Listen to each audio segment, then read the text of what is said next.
A TV do Correio da Manhã.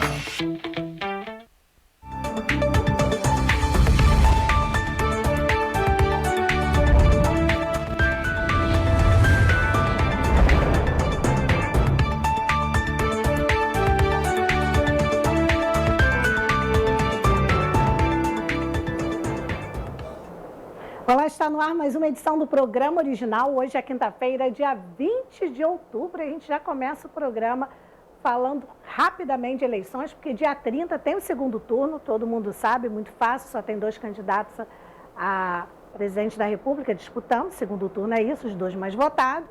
Então, dia 30.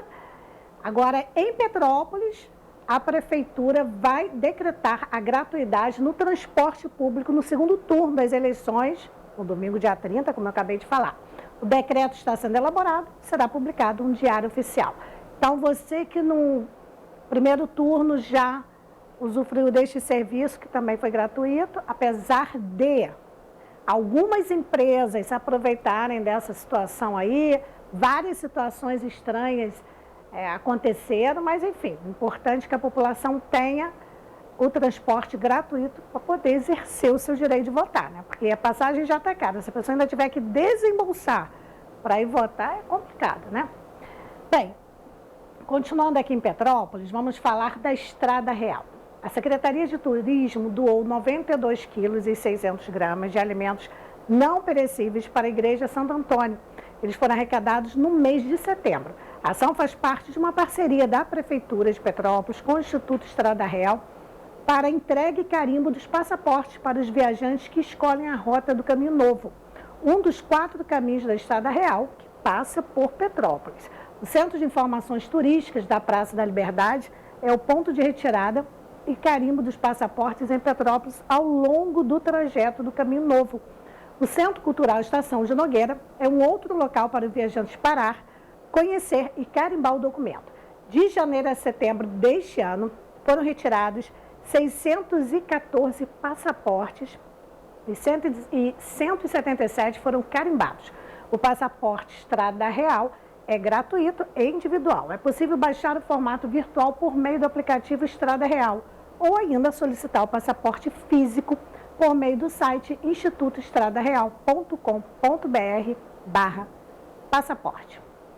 Bem, vamos mudar de assunto agora, porque eu vou falar de um recorde, isso mesmo. O tempo médio de abertura de empresas no Brasil cai para 23 horas. Olha que bacana, né? Porque a burocracia era imensa. O atual patamar corresponde a uma redução de 17 horas em relação ao final do primeiro quadrimestre deste ano. Trata-se, gente, do menor prazo médio já registrado na história burocrática aí do país. Vamos conferir na reportagem. No Brasil, o prazo médio para a abertura de uma empresa caiu para 23 horas ao final do segundo quadrimestre de 2022. Trata-se do menor prazo médio já registrado. O atual patamar corresponde a uma redução de 17 horas comparado ao final do primeiro quadrimestre do ano e uma queda de 1 dia e 17 horas em relação ao segundo quadrimestre do ano passado. Os dados constam no painel Mapa de Empresas do Ministério da Economia. O especialista em contabilidade Wilson Pimentel considera que a importância de se reduzir o tempo médio de abertura de uma empresa vai desde a desburocratização nos serviços até a satisfação do empresário. O que leva à redução no tempo de abertura das empresas no Brasil é justamente a implantação de tecnologias pelo governo e contadores, bem como pelos órgãos públicos. Vale salientar que os sistemas estão cada vez mais sincronizados. A burocracia é um processo natural, até porque o governo precisa ter controles, mas está cada vez melhor a sistemática de abertura de empresas no Brasil. A cada ano diminuem os papéis ou documentos físicos e permanecem os sistemas em plataformas digitais. A empresária Thaís Melo tem 22 anos e mora em Brasília. Para ela, A redução também serve de motivação para a abertura de novas empresas. Até recentemente, em 2018, ainda era uma burocracia muito grande. Levava 2 meses só para abrir uma empresa, 9 meses para você conseguir tirar suas licenças, seus alvarás. Então, isso era algo que prendia muito, porque você ficava à mercê, ficava com expectativas. Será que vai dar certo? Será que não vai dar certo? E com isso, muitas pessoas acabavam desistindo. O Brasil registrou mais de 1.300.000 empresas abertas no segundo quadrimestre de 2022, o que corresponde a uma elevação de 2% na comparação com o primeiro quadrimestre do ano. Agora vamos falar de economia mais incisivamente, isso mesmo, porque pesquisa do Instituto FEComércio de Pesquisas e Análises, a IFEC-RJ, com empresários do setor de serviços, mostra que o otimismo apresentou queda. Para os próximos 3 meses, a sondagem feita entre os dias 1º e 7 de outubro, com 597 empresários, revelou que 80,3% esperam que a situação melhore, ou melhore muito, enquanto o anterior, feito em setembro, relatava que esse número era de 82,3%. Bem, 13,4% acreditam que vai permanecer igual. Na pesquisa anterior, 11,6% tinham a mesma sensação. Apenas 6,3% esperam que a situação piore ou piore muito, contra 6% do mês passado. A pesquisa mostra ainda que para 40,2% dos consultados, o panorama de seus negócios melhorou ou melhorou muito nos últimos 3 meses. Para 28,9% a situação piorou ou piorou muito. Disseram que permanece igual, 31%. Bem, sobre os principais fatores que limitam os negócios, o levantamento revela que 41,7% dos empresários fluminenses apontam as restrições financeiras como o primeiro motivo, seguidas das demandas insuficientes, 40,6%, e a falta de mão de obra, diz 14,2%. Bem, finalizando a pesquisa, 20,7% apontaram mais de um fator como limitador dos negócios. Bem, piorou, mas também não piorou tanto assim, é porque a IFEC trabalha com pesquisas, então cada percentual já muda para eles, mas também não piorou tanto. Bem, ainda falando de economia, a chuva e o mercado externo reduziram a oferta e fizeram disparar, gente, o preço dos hortifrutis. Segundo a Conab, o preço da batata foi o que teve maior variação de agosto para setembro. Vamos conferir na reportagem de Álvaro Couto. Dentre as várias coisas que têm em comum, o empresário Saulo Cavalcante e sua filha Bela, de 4 anos, compartilham o apetite pelas frutas. Pouco mais de 2 anos eu faço jejum intermitente, né? Faço 16 horas, 2 de 16 horas e uma de 24 horas toda semana. E toda quebra de jejum minha é com fruta. São R$65 mais ou menos aí, em média por semana de fruta lá em casa por mês. Porque ainda tem minha filha que também come bastante fruta. Ela come pela manhã, logo após almoçar, à tarde, lanchinho da tarde, sempre vai alguma fruta. E às vezes ela não janta e só come fruta. Então não tem essas refeições pesadas pra gente no final do dia, não. O pai da Bela já deve ter sentido esse preço aumentar nas últimas idas ao mercado. Segundo a Companhia Nacional de Abastecimento, a Conab, houve alta nas cotações da banana, laranja, maçã e do mamão, bem como da batata, cenoura e cebola, comercializadas nas principais centrais de abastecimento no mês de setembro. Nos dados do 10º boletim do Programa Brasileiro de Modernização do Mercado Hortigranjeiro, divulgados nesta terça-feira pela companhia, a menor oferta de frutas e hortaliças registrada nos principais mercados atacadistas do país foi a causa desse aumento de preços de importantes produtos consumidos pelos brasileiros. Mas esse movimento é considerado natural pelos especialistas. A gente vê nitidamente que a gente está retomando, dentro do setor hortifrutícola, vamos dizer, uma racionalidade entre oferta, demanda, transição de preços, transição de safras, e ela volta a uma certa normalidade, se é que a gente pode dizer.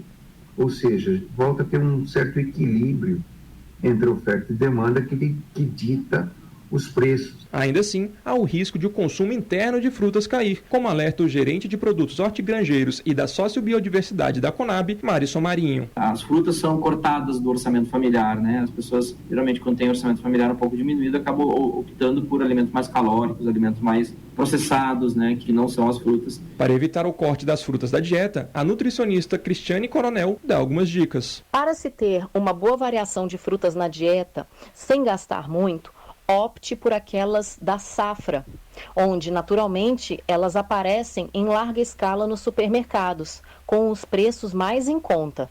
São frutas também isentas de fertilizantes e contêm também mais sabor e riqueza de nutrientes. Encaixe as frutas de forma simples. Em um lanche, por exemplo, misture grãos como aveia, chia, linhaça ou até mesmo a granola.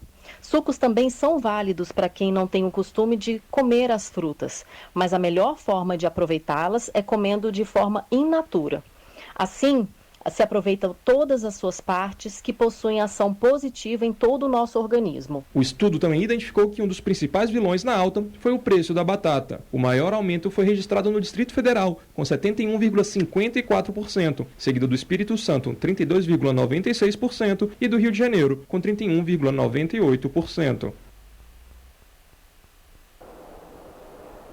É isso aí, vamos continuar falando de economia, porque a arrecadação de ICMS durante o Rock in Rio aumentou quase 350%. A quantia subiu de 1.300.000 para 4.500.000 entre as edições de 2019 e 2022.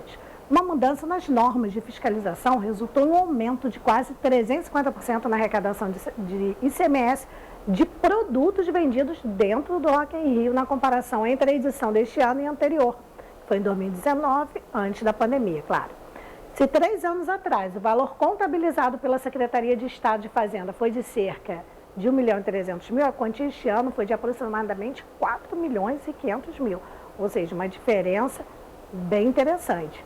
E eu gosto muito ainda desse tema de economia, porque não adianta você falar que não gosta, porque onde afeta o bolso, afeta a vida de todo mundo. Gente, olha, o setor de saneamento pode ajudar o Brasil a criar 1.500.000 vagas de empregos até o ano 2033. Então, é muito emprego. De acordo com a Abicom, para isso, o Brasil precisa investir 893 bilhões e 300 milhões no setor de saneamento neste período. O valor é o necessário para que a universalização do setor seja atingida. Vamos conferir na reportagem de Marquesan Araújo. O setor de saneamento básico pode contribuir para a geração de 1,5 milhão de empregos até 2033. É o que prevê um estudo divulgado pela Associação e Sindicato Nacional das Concessionárias Privadas de Serviços Públicos de Água e Esgoto, a Abicom. Mas, para isso, o setor precisa investir mais de 893 bilhões de reais nesse período. Somente a construção civil terá 5,1% a mais de postos de trabalho até 2033. Segundo o diretor executivo da Abicom, Percy Soares Neto, o saneamento tem a capacidade de fazer o Brasil evoluir economicamente com a expansão de vários setores distintos. Isso vai gerar um impacto positivo na saúde das pessoas, vai gerar um impacto positivo no meio ambiente pela redução de contaminação nos corpos hídricos e vai girar a roda da economia. O investimento em saneamento tem impacto positivo sobre os setores da construção, máquinas e equipamentos, eletroeletrônicos. É um setor muito importante no impulsionamento da economia local. Em relação ao setor de saneamento, a expansão deve atingir 39,1%. Ao final do período, o nível total de emprego no país será 0,9% maior, caso a universalização seja alcançada.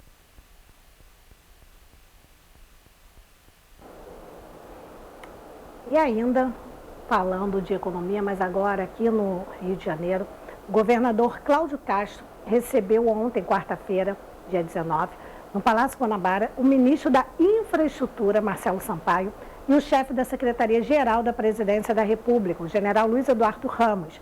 Acompanhado de secretários estaduais, Castro anunciou um conjunto de projetos de infraestrutura, transportes e turismo que será realizado pelo governo federal no estado do Rio de Janeiro. Vamos ouvir o que disse o governador e também o ministro.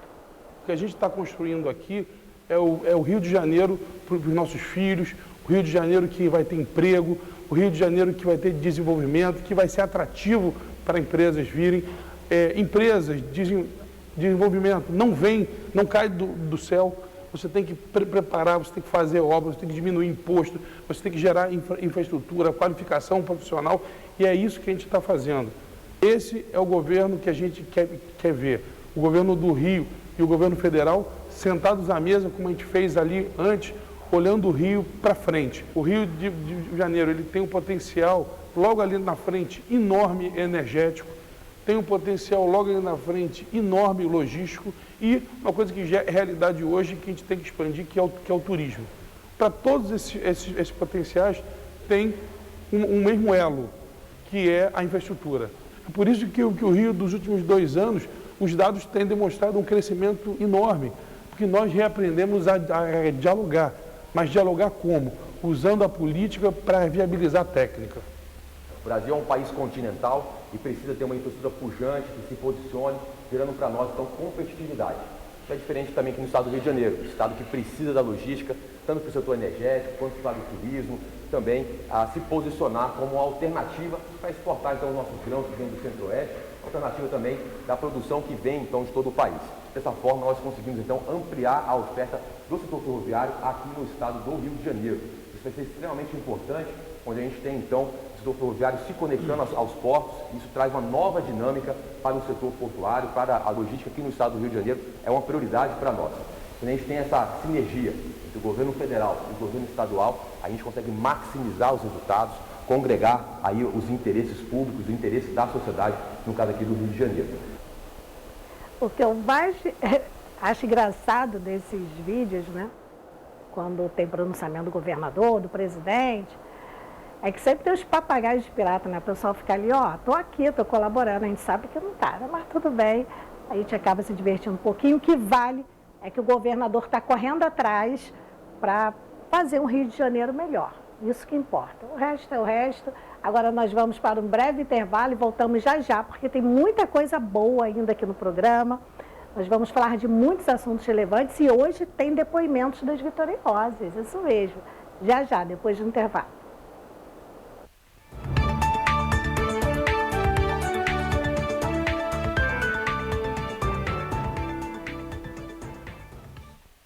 A Feirinha de Itaipava tem o que você procura. São mais de 300 estandes com variedades, produtos com qualidade, atendimento de primeira e estacionamento grátis. Faça suas compras com facilidade e comodidade. Restaurante, cafeteria, lanchonete e sorveteria. Feirinha de Itaipava, aberta sexta-feira das 10 às 18 horas. Sábado, domingo e feriados, das 10 às 19 horas. Esperamos por você. Rodovia BR-040, quilômetro 63, Itaipava.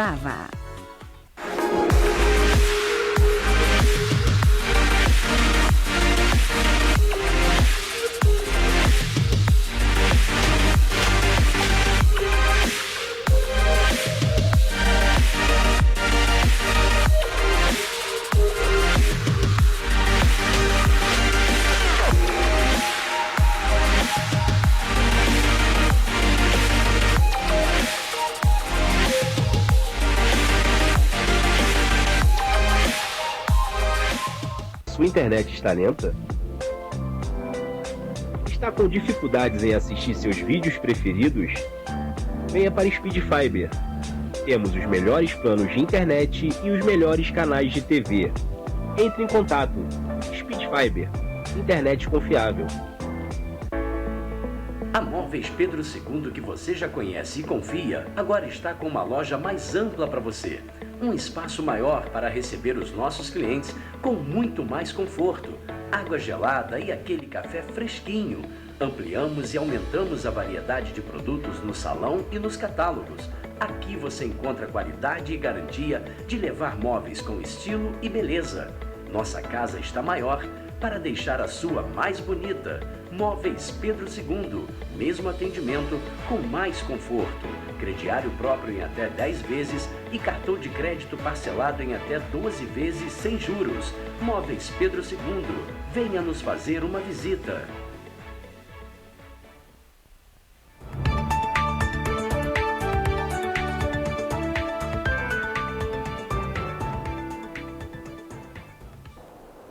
Continuamos ao vivo nesta quinta-feira, 20 de outubro. E na última segunda-feira, dia 17, a Câmara Municipal de Petrópolis enviou um ofício para a Prefeitura e para a Comissão de Finanças e Orçamentos da Câmara, solicitando que o governo municipal coloque na Lei Orçamentária Anual, a LOA, enviada para aprovação, um novo valor de arrecadação para 2023. Por quê? No dia 23 de setembro, o governo do estado publicou no Diário Oficial o aumento na porcentagem de arrecadação para os municípios de 1,44% para 4,96%, o que representa cerca de 350 milhões de reais a mais aos cofres municipais. Caso até o fim deste ano uma nova data para votação e aprovação da LOA não seja definida, os servidores da Casa Legislativa não poderão entrar em recesso, como é feito normalmente no fim de dezembro. O anúncio de um aumento na arrecadação foi feito pelo secretário de Fazenda, Roberto Patuleia, durante uma audiência na Câmara Municipal. Apesar disso, o governo municipal não elaborou um novo documento com o valor atualizado da arrecadação da Lei Orçamentária Anual. Vamos acompanhar este assunto porque é sério, né? É sério. A saúde financeira do município, a gente precisa saber o orçamento para o próximo ano. Vamos falar de coisas boas agora? Vamos falar de sucesso, vitória, isso mesmo. A Conferência Internacional na Universidade Vanderbilt, em Nashville, Tennessee, nos Estados Unidos, foi realizada na quarta-feira, dia 12. Contou com, dentre tantos convidados internacionais e especialistas, gente, olha que orgulho, com a participação do petropolitano Estevão Scudesi, professor e doutor em ciências pela Unirio e Universidade de Iowa, nos Estados Unidos.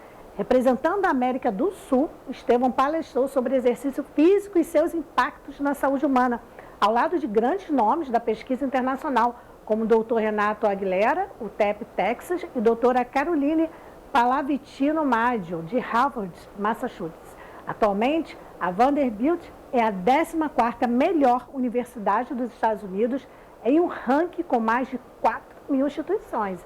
Então, não é pouca coisa não, hein? Não é pouca coisa não. Parabéns para o Petropolitano, né? Orgulho para a cidade. Muito bom isso. Vamos continuar falando de esportes. O Georrose Dalmásio Sedal, mas isso lá em Teresópolis, hein, gente? Foi o grande vencedor do atletismo nos Jogos Estudantis de Teresópolis de 2022. A Escola Municipal levou 3 ouros no feminino sub-13, sub-15 e sub-17, ou seja, arrasou, né? E um bronze no masculino sub-15. O time masculino da Escola Municipal Paulo Freire também se destacou na competição, conquistando medalhas de ouro na sub-15 e 17. Os meninos do Jorge Marte foram campeões no sub-13, segundo lugar no 17 da modalidade. Vale destacar, gente, a participação do SEM com 3 troféus. Prata no sub-13 masculino e feminino e bronze, né, na subdivisão 17 feminino. A Escola Municipal Manuel Medeiros com 2 troféus, bronze na sub-13 masculino e sub-15 feminino. A Escola Municipal Mariana Leite Guimarães com 2 bronzes, 13 e 15 no feminino. E Gino da Silveira com a prata na sub-17 feminino e o Colégio Único com bronze na categoria sub-17 masculino. Bem, esse evento todo é a realização da Prefeitura de Teresópolis por meio das Secretarias Municipais de Educação e de Esporte e Lazer. Os Jogos Estudantis de Teresópolis reúnem 26 escolas públicas e privadas. Contam com disputas em 12 modalidades e partidas em diversos locais, entre eles o Golf Clube e o ginásio Pedro Jarrara, o Pedrão. Ainda em Teresópolis, vamos falhar. Aí, ó, já comecei. Eu ia falar, vamos falhar de palhaçada. Palhaçada mesmo, já estou até rindo. A palhaça Trumbica promete encantar o público amanhã, sexta-feira, dia 21, com o espetáculo Trumbicando, unindo a arte da palhaçaria e um divertido show de bolhas. A apresentação é repleta de truques e cores em forma de bolhas de sabão. A homenagem pelo mês da criança vai ser às 10 da manhã no Centro Cultural Bernardo Monte Verde, unidade da Secretaria Municipal de Cultura no bairro do Alto e sede da Escola Municipal de Música Jordano Marrelli. O mês é das crianças, mas os adultos também estão convidados a conferir a performance da artista circense Driele Soares como a querida palhaça Trumbica. Vamos nos divertir juntos. O convite da secretária de Cultura, Cláudia Jordão, fazendo esse convite aí para todo mundo participar da palhaçada. Gente, a gente precisa. A vida está muito tensa. A gente precisa dar gargalhada mesmo. Não é só criança, não. A gente está precisando disso, porque está tenso o negócio. Bem, vamos falar do CEDERJ agora? As inscrições para o vestibular CEDERJ 2023-1 seguem abertas até a próxima quinta-feira, dia 27 de outubro.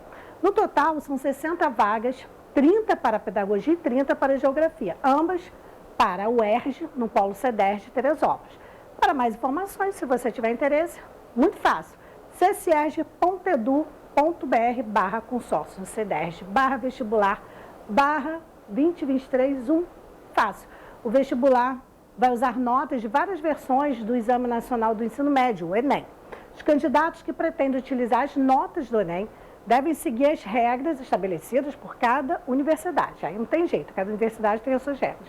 A prova será aplicada no dia 27 de novembro e o resultado final será publicado no dia 28 de dezembro. Agora nós vamos falar de quê? Outubro Rosa, isso mesmo, mas lá em Teresópolis. A Secretaria Municipal de Desenvolvimento Social, por meio do CRAS Alto, realizou, na última terça-feira, dia 18, uma palestra sobre prevenção do câncer de mama para os assistidos pelo Centro de Referência. A palestrante foi a médica e fisioterapeuta Gabriela Martuchelli. Cerca de 20 mulheres participaram do encontro, que terminou com um lanche, entrega de rosas à palestrante pela coordenadora do CRAS Alto, Adriana Marques. A doutora Gabriela começou a palestra quebrando a formalidade, organizou a plateia numa grande roda ao centro. Começou a conversar com suas já conhecidas espectadoras, pedindo que dessem depoimentos. E assim foi aí um momento, né, bem especial, porque tem que ser assim mesmo, gente. Não adianta querer fazer uma palestra formal, uma coisa tensa. As pessoas, o assunto já é conflitante, é complicado, por mais que a gente, né, lute para quebrar esse preconceito da palavra câncer, mas ainda existe. Receber um positivo de câncer não é fácil, e a gente tem mostrado aqui durante todo o mês que a PPO organizou 23 depoimentos, temos mostrado todos os dias. Ontem não deu tempo de mostrar um, mas essa pessoa não ficou de fora. Hoje nós vamos mostrar 2 depoimentos, são depoimentos curtos, mas eu sugiro que vocês prestem atenção, porque cada história é uma história diferente, mas o importante é que todas mostram uma garra incrível e mostram, gente, que câncer não é sinônimo de sentença de morte, não. Pelo contrário, tem gente que diz que passou a viver melhor depois disso. É isso mesmo. Então, nós temos hoje depoimentos de 2 vitoriosas. Eu convido você a acompanhar comigo.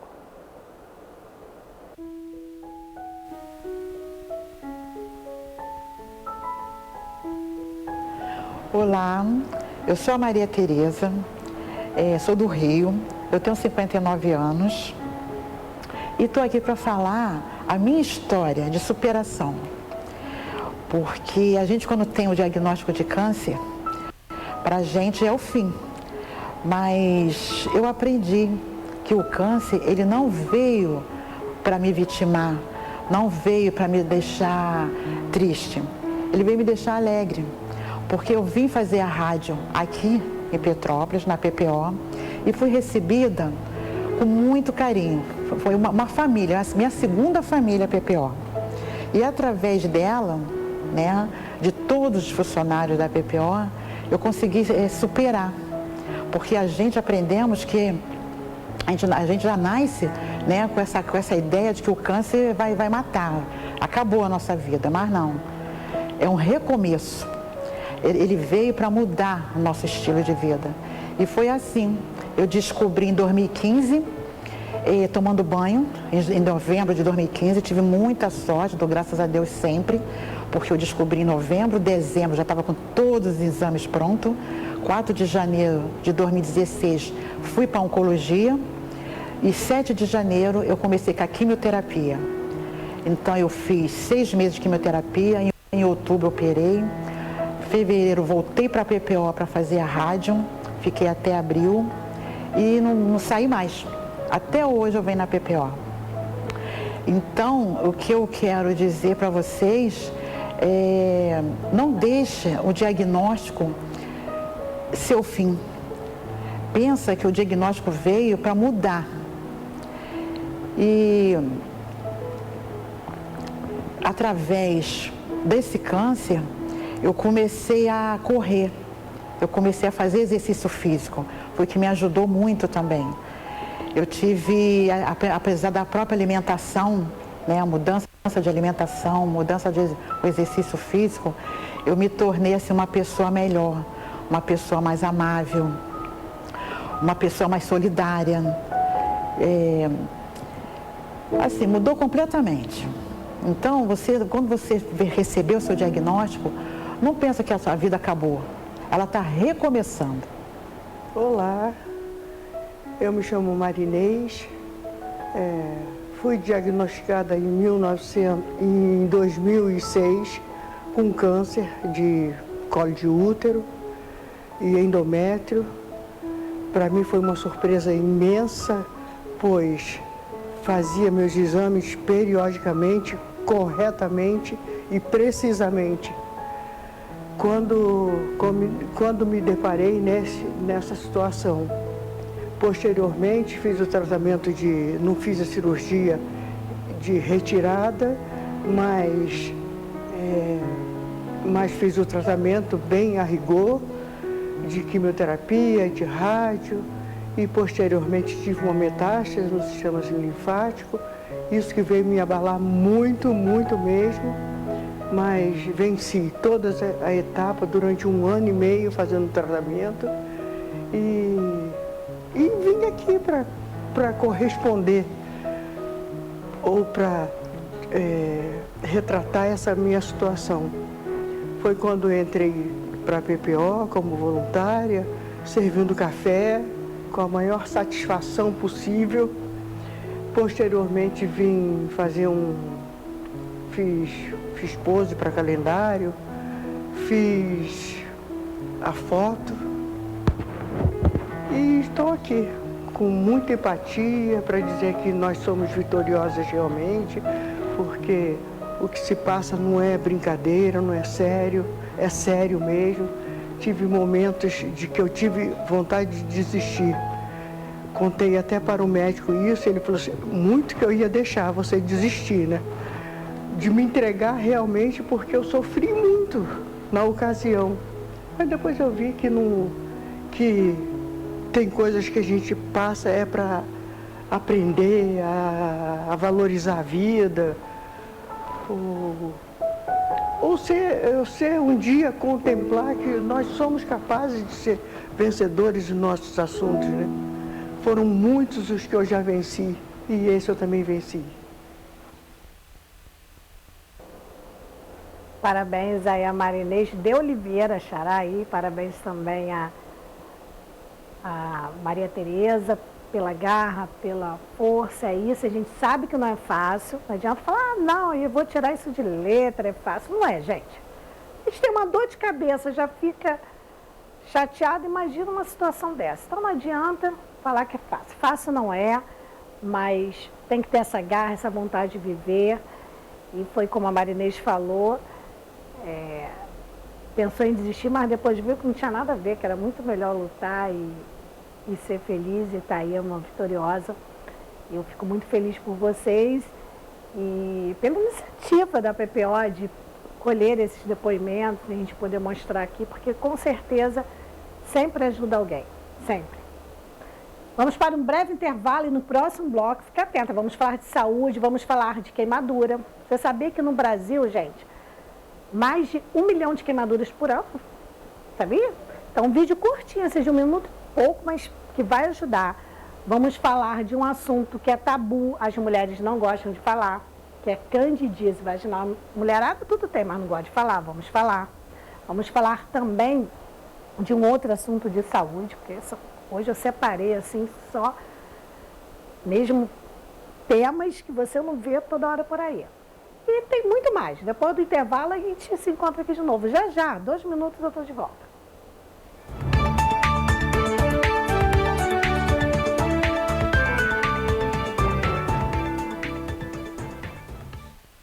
A Feirinha de Itaipava tem o que você procura. São mais de 300 estandes com variedades, produtos com qualidade, atendimento de primeira e estacionamento grátis.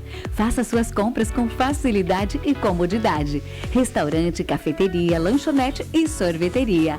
Feirinha de Itaipava, aberta sexta-feira das 10 às 18 horas. Sábado, domingo e feriados, das 10 às 19 horas. Esperamos por você. Rodovia BR-040, quilômetro 63, Itaipava.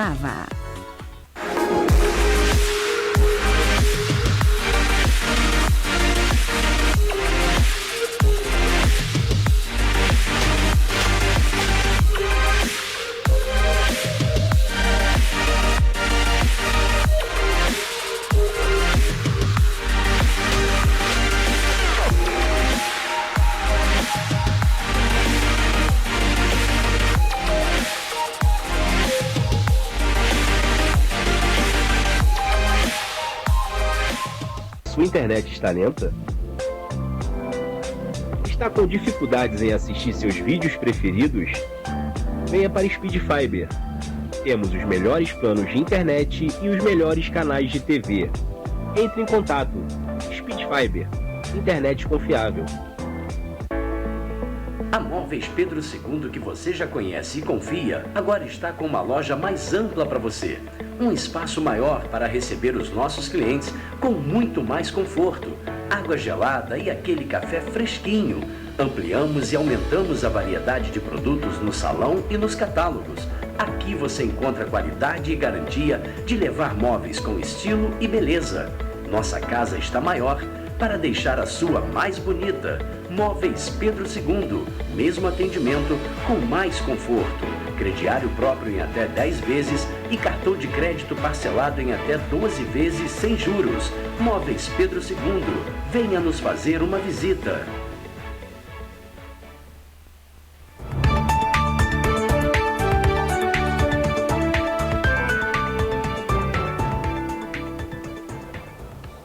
Continuamos ao vivo nesta quinta-feira, 20 de outubro, e vamos falar agora que estudantes de comunidades integrantes do maior programa de educação ambiental do Brasil, o Ambiente Jovem, participaram do encontro da Cúpula do Clima da América Latina 2022 no Hotel Copacabana Palace. Inclusive, ontem nós falamos deste encontro aqui. Os jovens da periferia trabalharam nos 2 dias de conferências sobre o clima do Rio de Janeiro e o mercado de carbono, além dos debates entre autoridades e especialistas sobre soluções para a questão climática global. O Ambiente Jovem é uma iniciativa do Governo do Estado do Rio de Janeiro, por meio da Secretaria de Estado do Ambiente e Sustentabilidade, que busca transformar jovens de 16 a 24 anos, moradores de regiões vulneráveis, em líderes ambientais de suas comunidades. Atualmente, são mais de 5 mil estudantes distribuídos em 141 núcleos por todo o Estado. Isso mesmo. Agora, nós vamos falar de saúde. Como eu disse antes do intervalo, vamos falar rapidinho, 1 minuto e pouquinho, de queimadura, porque, olha, mais de 1 milhão de acidentes envolvendo queimaduras acontece no país. Então, o Dr. Rafael Perger vai falar rapidinho sobre queimaduras. Vamos conferir. A primeira delas, ao cozinhar. Nunca deixe uma panela no fogão, sem ficar de olho aberto, principalmente na presença de crianças. E sempre coloque os cabos da panela virado para a parte de dentro do fogão. Segundo ponto, não use roupas largas quando for cozinhar. Elas podem pegar fogo sem que você perceba. Nunca cozinhe com uma criança no colo. Ao servir algum alimento ou bebida para uma criança, sempre verifique a temperatura antes. Dificulte o acesso a outras fontes de calor, como churrasqueira, fogão, tudo isso sempre longe das crianças. O mesmo vale para o ferro quente, sempre o deixe desligado se não estiver usando e longe das crianças. Deixe produtos químicos, fósforos, isqueiros longe do alcance das crianças. Use traves de segurança em casa se for necessário. Teste a temperatura do banho. Antes de colocar qualquer criança em uma água quente, teste, coloque a sua mão para ver se a temperatura é adequada. Quando for colocar uma criança em um assento de carro, verifique a temperatura das fivelas, dos cintos de segurança. É sempre importante saber se aquilo não está muito quente e não vai queimar a criança. Deixe aparelhos elétricos longe da água. Cubra as tomadas elétricas com dispositivos de segurança. Não deixe fios soltos, visíveis, sempre distante do alcance das crianças. Se você fuma, nunca fume na cama. Você está gostando do canal Doutor Ajuda? Então se inscreva no canal. Para se inscrever... Olha, tem que fazer aqui uma errata. Não foi o doutor Rafael Perger que falou, perdão, o doutor Rafael Perger é endocrinologista. Quando entrou o vídeo, eu reconheci logo, é o doutor André Pagiaro. Então, desculpas, esse é o doutor André. Perdão, tá? Doutor, ter trocado seu nome é porque agora sim eu vou chamar o doutor Rafael Perger, que é endocrinologista, falando sobre diabetes. Eu estava com o negócio da diabetes na cabeça, troquei, peço perdão. Agora sim, vamos ver um vídeo sobre diabetes com o doutor Rafael Perger, endocrinologista.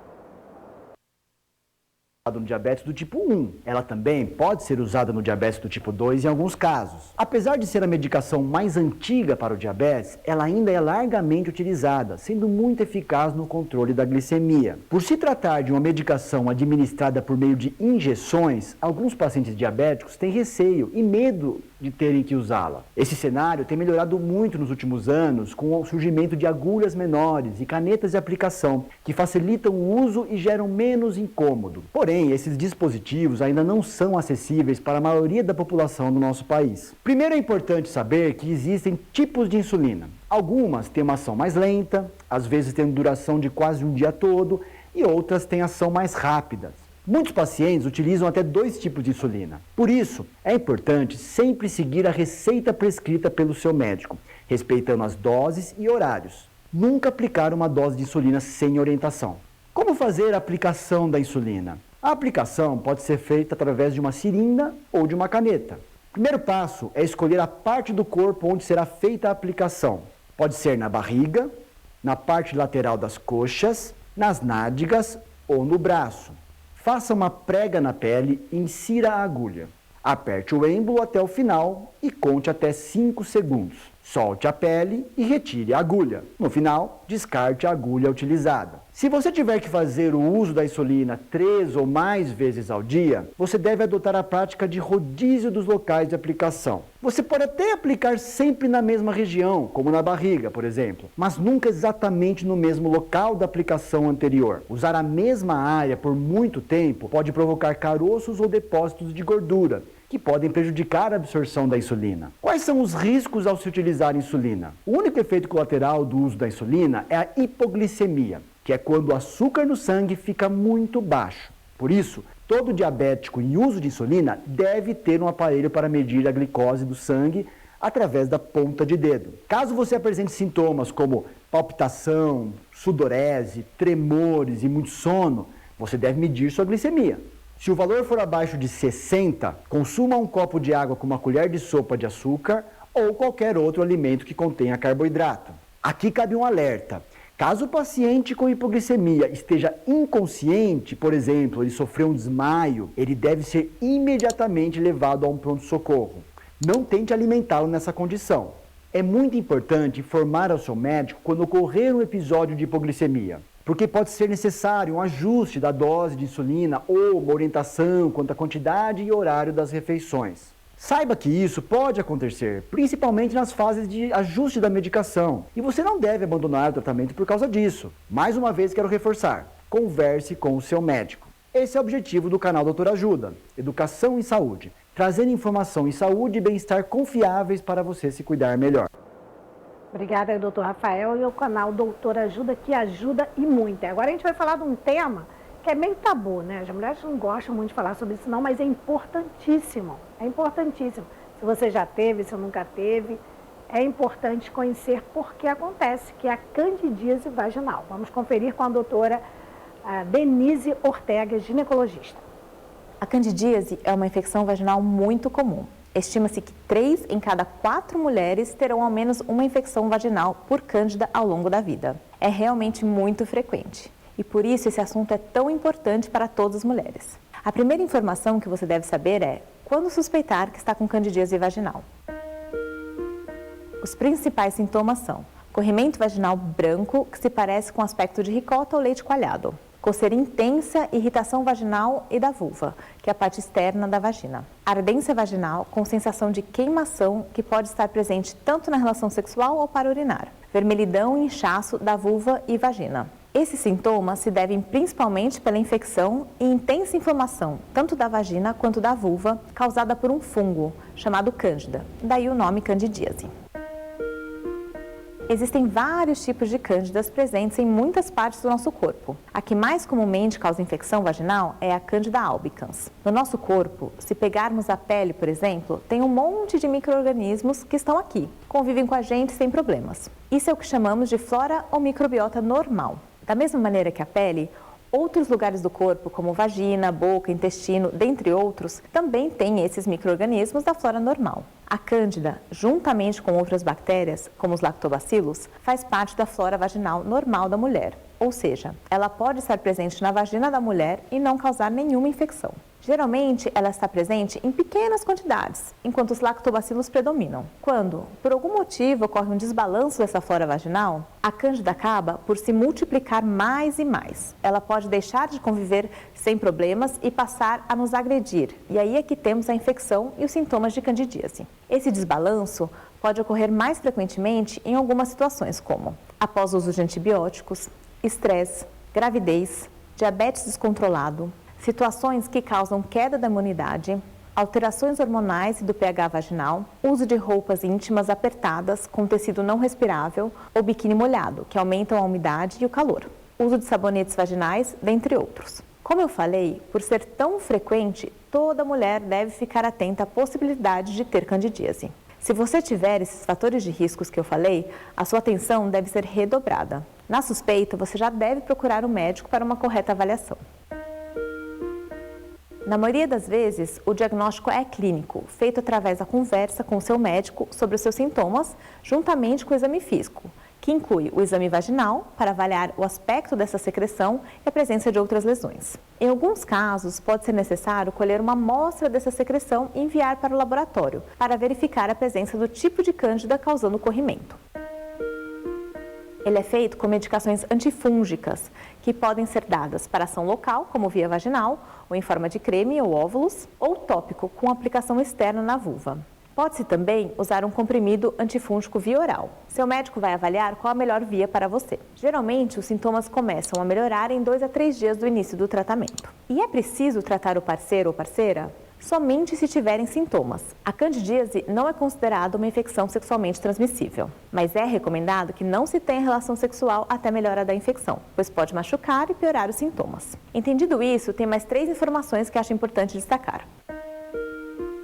A primeira é a candidíase de repetição. Existem algumas mulheres que podem ter casos mais complicados e ter candidíase de repetição, que é definido como tendo 4 ou mais episódios no ano. Essas mulheres devem ser avaliadas, pois podem necessitar de um tratamento mais prolongado. Nesses casos, muitas vezes está indicada a pesquisa do tipo de cândida na secreção, pois tipos menos frequentes podem ser a causa. A causa dessa candidíase de repetição ainda não é totalmente esclarecida, mas pode estar relacionado a um componente genético ou hábitos de vida.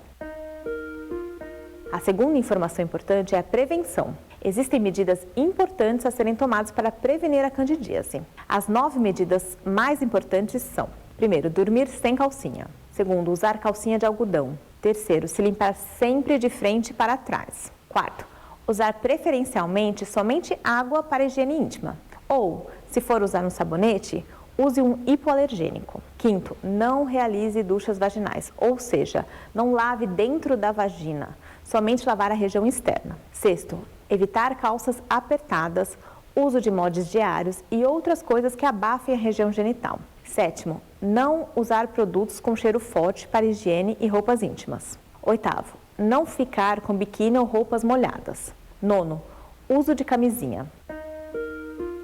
Por último, acho importante esclarecer algumas fake news que podem até piorar os sintomas de candidíase, como não colocar iogurte na vagina, isso pode aumentar o crescimento da cândida. Não usar vinagre em banho de assento ou ducha vaginal, pode aumentar ainda mais a irritação e queimação. O mesmo vale para outras recomendações, como banho de assento com alho, chás ou óleo de coco. Não faça! Se você tiver corrimento ou coceira vaginal, evite se autotratar. Preste atenção em tudo que eu falei e procure um médico, de preferência um ginecologista.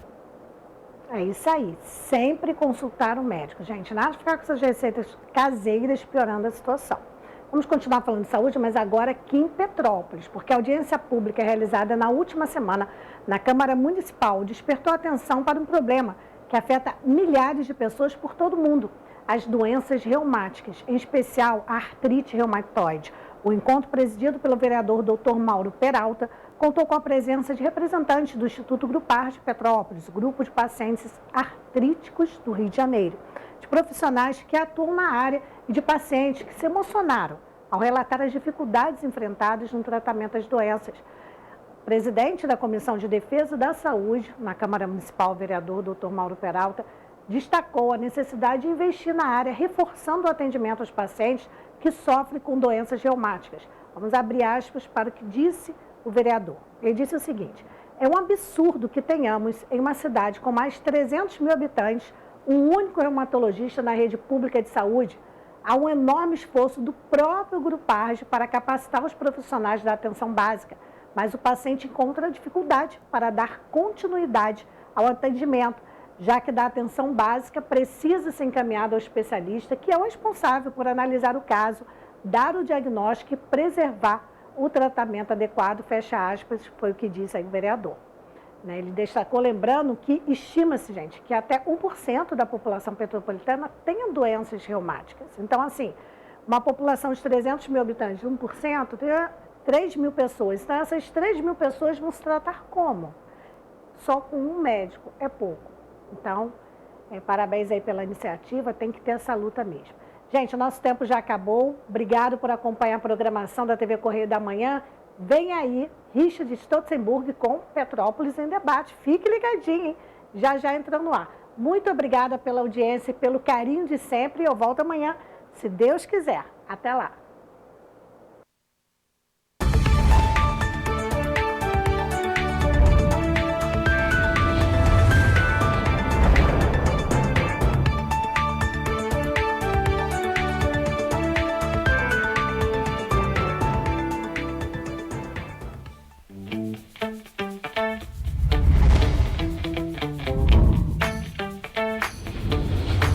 TVC, a TV do Correio da Manhã.